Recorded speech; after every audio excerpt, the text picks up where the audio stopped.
कल टीआरई 3 वाले जो बीपीएससी से चयनित हुए थे उन लोगों को मुख्यमंत्री नीतीश कुमार 10,000 अभ्यर्थियों को नियुक्ति और वैधिक नियुक्ति पत्र पटना गांधी मैदान में बांटा है उन्होंने।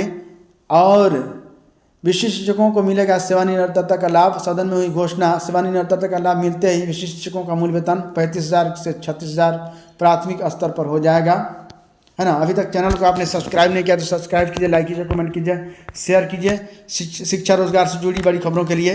तो आगे लिखा हुआ विशिष्ट शिक्षक राजकर्मी बनने से पहले ही सरकार से वेतन संरक्षण और सेवानिरतता का लाभ मांग रहे थे।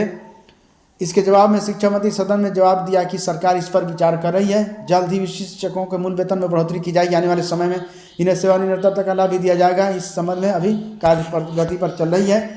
अब आपको बता दें कि विशिष्ट शिक्षकों को सेवानिरतता का लाभ मिलते ही मूल वेतन में काफ़ी उछाल मिलेगा और इनका पेमेंट तकरीबन लगभग 65,000 के करीब हो जाएगा। टीआरई 3.0 यानी बीपीएससी से जो चयनित अभ्यर्थी शिक्षक में चयनित हुए उन लोगों को लेटर मिल चुका है। अब वैधिक नियुक्ति पत्र मिल चुका है और फाइनल लेटर और स्कूल अलॉटमेंट मार्च महीने में ही हो जाएगा ज्वाइनिंग, और 1 अप्रैल से ट्रेनिंग में उसको भेज दिया जाएगा।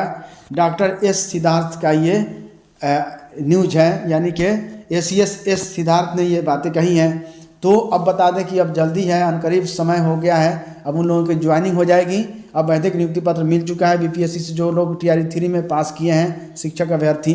अब उन लोगों का ज्वाइनिंग और स्कूल अलॉटमेंट इसी महीने में अंतिम सप्ताह तक उम्मीद है कि हो जाएगी।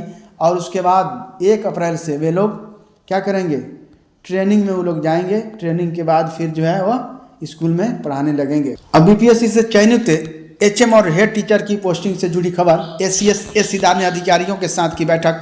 अब जिला आवंटन के बाद ब्लॉक का मांगा जाएगा ऑप्शन। ये हेड मास्टर और है ना प्रधानाध्यापकों के लिए है। होली के बाद एचएम और हेड टीचर का होगा जिला आवंटन। जिला आवंटन होते ही 3 ब्लॉक का मिलेगा ऑप्शन। ये सारी उम्मीदें हैं। पिछले 2 महीने से काउंसलिंग के बाद हैं, पोस्टिंग के इंतजार में ये सारे लोग। अप्रैल में होगी हेड टीचर और हेड मास्टर की पोस्टिंग। ब्लॉक के ऑप्शन आवंटित होने के बाद होगा पोस्टिंग। मार्च के अंतिम सप्ताह में नियुक्ति पत्र को लेकर होगा फैसला। ब्लॉक के ऑप्शन की लगातार सभी कर रहे थे मांग।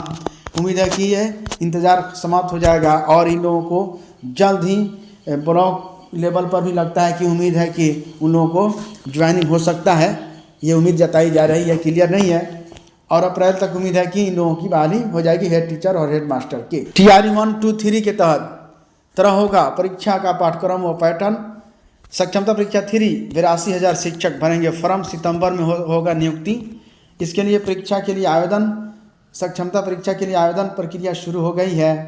यह 22 फरवरी से चालू है और आपको बता दें कि यह 12 मार्च तक आवेदन आप कर सकते हैं। जो नियोजित शिक्षक हैं जिन्होंने सक्षमता परीक्षा उत्तीर्ण नहीं किया है तो उन लोगों के लिए ये बहुत बड़ी खबर है। वे लोग आवेदन करें और तैयारी करें। और सीबीटी मोड में ये एग्ज़ाम होगा, यानी कि कंप्यूटर बेस्ड टेस्ट एग्ज़ाम होगा। उसमें बैठे और एग्ज़ाम पास करें और राजकर्मी बने। राजकर्मी बनने के बाद वे जो है उनको बहुत सारी सुविधाएं मिलने लगेंगी। बीपीएससी शिक्षकों के बराबर वेतन होगा। हर वर्ष बोनस और एरियर बढ़ेगा। समय समय पर वेतन भत्ते बढ़ेंगे। 8 वर्ष की सेवा के बाद प्रमोशन होगा। राजकर्मी बनने के बाद बोनस, महंगाई भत्ता, चिकित्सा भत्ता, अन्य सुविधाएं मिलेंगी। अंतर जिला व जिले के अंदर ट्रांसफर होगा। न्यू पेंशन स्कीम के तहत बिहार सरकार मूल वेतन और महंगाई भत्ता को जोड़कर उसके कुल राशि में 14% योगदान राशि देगी। ये सारी सुविधाएं उनको मिलने लगेंगी। शिक्षा विभाग से आई बहुत बड़ी खबर। के पाठक फीस आ सकते हैं शिक्षा विभाग में। सरकार कर रही है इस पर विचार, है ना। फिर से शिक्षा विभाग की के पाठक को मिलने जा रही है जिम्मेदारी। फिर से के पाठक को शिक्षा विभाग देने पर सरकार कर रही है विचार। शिक्षा विभाग की जिम्मेदारी फिर से के पाठक को मिलने वाली है। यह खबर विभाग के अंदर आते ही, है ना, डॉक्टर एस सिद्धार्थ के पास शिक्षा विभाग के अतिरिक्त और भी कई जिम्मेदारी है। इसके लिए नीतीश कुमार शिक्षा विभाग की जिम्मेदारी फिर से के पाठक को सौंपने के पर विचार कर रहे हैं। अब देखने वाली बात यह है कि क्या हकीकत है, शिक्षा विभाग की जिम्मेदारी फिर से के पाठक को मिलेगी या डॉक्टर एस सिद्धार्थ फिलहाल शिक्षा विभाग की जिम्मेदारी निभाएंगे, या तो आने वाला समय ही बताएगा। Thank you friends. शिक्षा रोजगार से जुड़ी बड़ी खबरों के लिए चैनल को सब्सक्राइब कीजिए, लाइक कीजिए, कमेंट कीजिए, शेयर कीजिए।